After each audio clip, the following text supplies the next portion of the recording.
Vijay Bhaskar auto stand bus stand సెంటర్లలో జరిగిన May Day ఉత్సవాలలో అధ్యక్షులు కుంభా నాంచారయ్య, కార్యదర్శి ఆకూరి వెంకటరాజు, ఉపాధ్యక్షులు తోట గోపాలరావు, కోశాధికారి కోతాడి లక్ష్మణరావు, ఆటో కార్మిక సభ్యులు మొదలగు వారు పాల్గొన్నారు.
అందరూ చెప్పండి వేడే వర్ధిల్లాలి వర్ధిల్లాలి వర్ధిల్లాలి వర్ధిల్లాలి వర్ధిల్లాలి వర్ధిల్లాలి కార్మికుల ఐక్యత వర్ధిల్లాలి కార్మికుల ఐక్యత వర్ధిల్లాలి వేడే వర్ధిల్లాలి.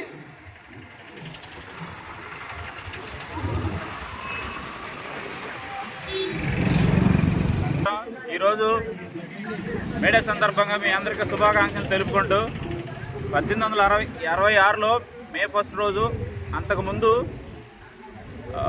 పని దినాలు 8 గంటల కంటే ఎక్కువ ఉండటం వల్ల కార్మికులందరూ ఏకమయ్యి 1866లో మేడే 1 రోజున మాకు 8 గంటల పని దినాలే కావాలని చెప్పేసి ఉద్యమించారు. ఆ రోజునే మేడేగా సెలబ్రేట్ చేసుకోవడం జరుగుతుంది. దీనికోసం చికాగోలో చాలామంది హత్యలు జరిగినాయి.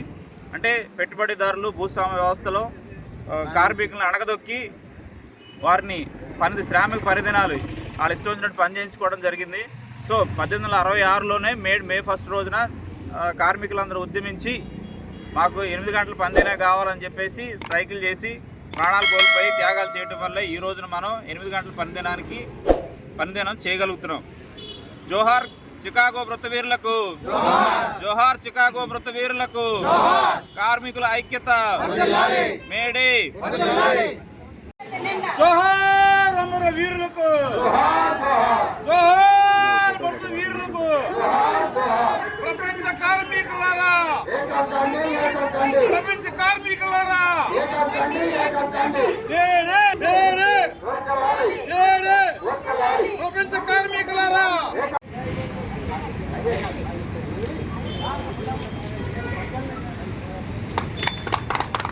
వర్ధిల్లాలి మేడే, వర్ధిల్లాలి ఎర్ర జెండా.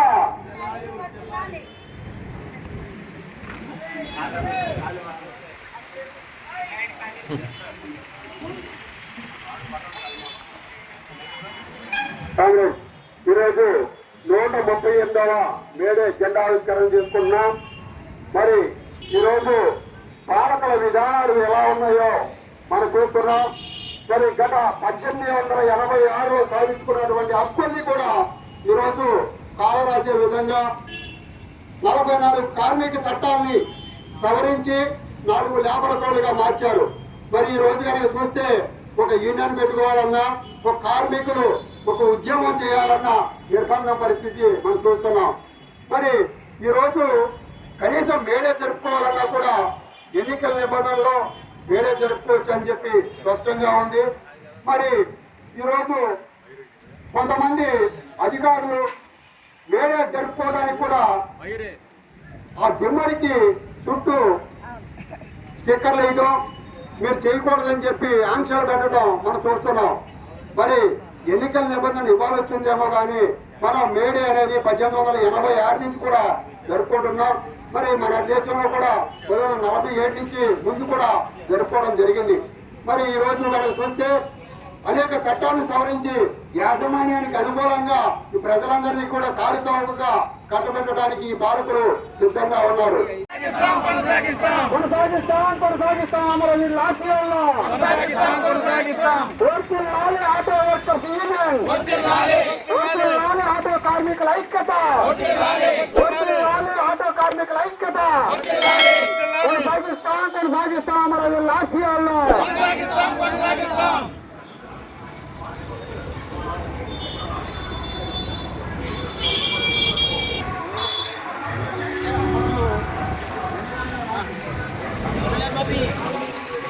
ప్రపంచ కార్మికులు అందరూ కూడా సాధించిన చట్టాలని మనం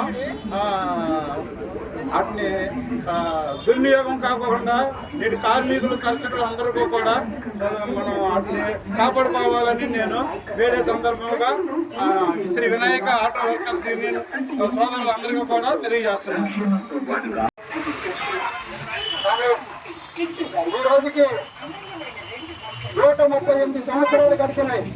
మరి వేరే 138 సంవత్సరాల క్రితం సాధించుకున్నటువంటి హక్కులు అనేక ఉన్నాయి.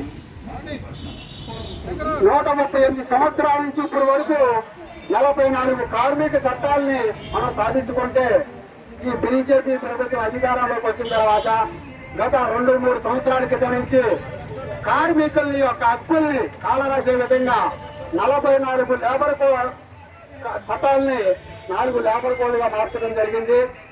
ఎందుకు ఈ విధానం చేస్తున్నారంటే స్వేచ్ఛగా ఆటో కార్మికులు కానీ ట్యాక్సీ కార్మికులు కానీ లేక మిగిలిన కంపెనీలో పనిచేసేటువంటి కార్మికులు కానీ స్వేచ్ఛగా బతకూడదు, స్వేచ్ఛగా జీవితం కొనసాగకూడదని ఈ కార్పొరేట్ కంపెనీల వాళ్ళకి బానిసలాగా పనిచేసే విధానాన్ని అమలు చేసే విధంగా ఈ పాలకులు చట్టాలు తయారు చేస్తా ఉన్నారు. మరి నిజంగా కార్మికులకి ఆటో కార్మికులకి నా కష్టం ఏంటి, ఎందుకు మేము చేసిపోయినా ఉంటున్నాం కదా మీరు అనుకోవచ్చు.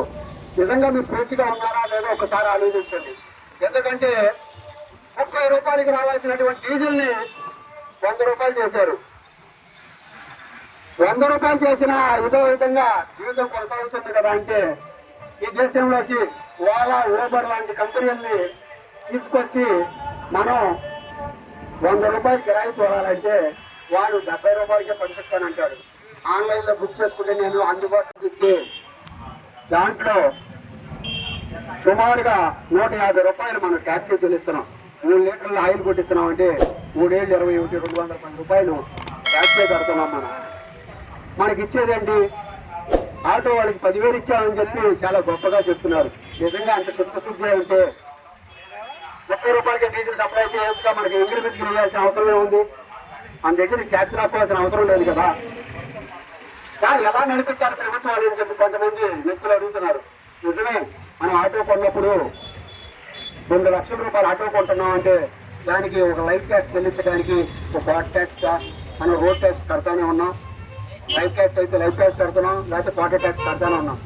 ఇంకా ఎందుకు ట్యాక్స్ కట్టాలి మనం అంటే మనకు తెలియకుండా అనేక రకాలైన ట్యాక్సుల్ని మన మీద మోపి ఈ డబ్బంతా కూడా ఒక వ్యక్తికి 2 వ్యక్తులకు దోసిపెట్టే విధంగా తయారు చేస్తా ఉన్నారు. అది ఏదో నువ్వు నేనేదో చెప్పింది కాదు. కరోనా కాలంలో మనందరం కూడా తిండి లేక అల్లల్లాడాం. 2 సంవత్సరాలు కుటుంబం గడవడానికి చాలా కష్టమైన పరిస్థితి మనం చూసాం. కార్మిక పోరాటాలు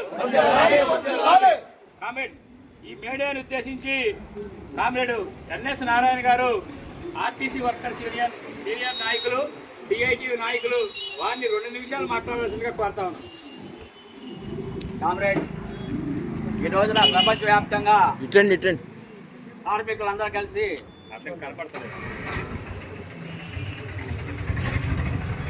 మేడే జరుపుకుంటున్నారు.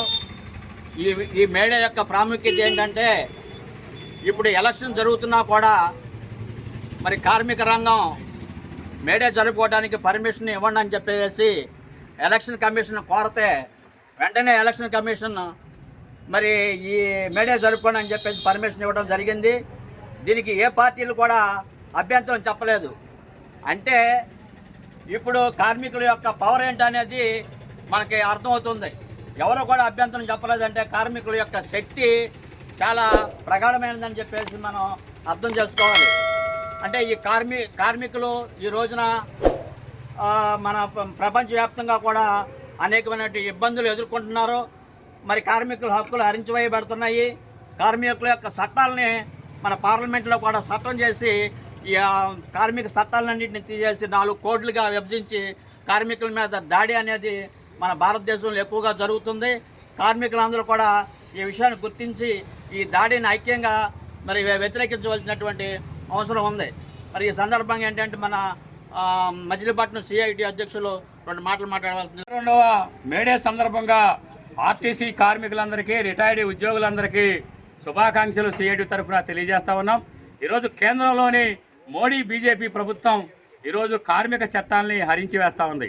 దానికి రాష్ట్రంలో తగుదనంటూ మరి వాళ్ళ యొక్క చట్టానికి అనుకూలంగా ఓటు వేసి పార్లమెంట్లో ఆమోదం తెలిపిన పరిస్థితి.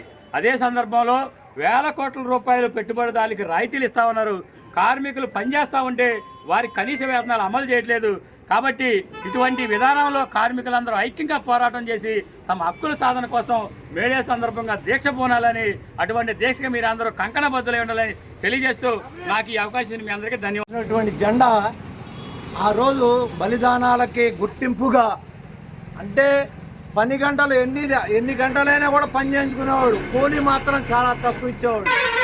ఆ టైంలో అనేక మంది త్యాగాల ఫలితమే ఎర్ర జెండా అని నేను అందరికి సవినయంగా తెలియజేసుకుంటున్నాను.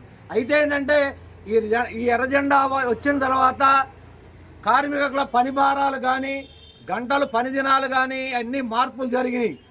అసంఘటిత కార్మికులు చాలామంది కూడా ఈ మేడే రోజున చేసుకునేటువంటి ఈ పండగ ప్రపంచంలో మొత్తం చేసుకునే పండగ ఇది ఒకటే. మేడే దినోత్సవం ఒకటే చేస్తారు.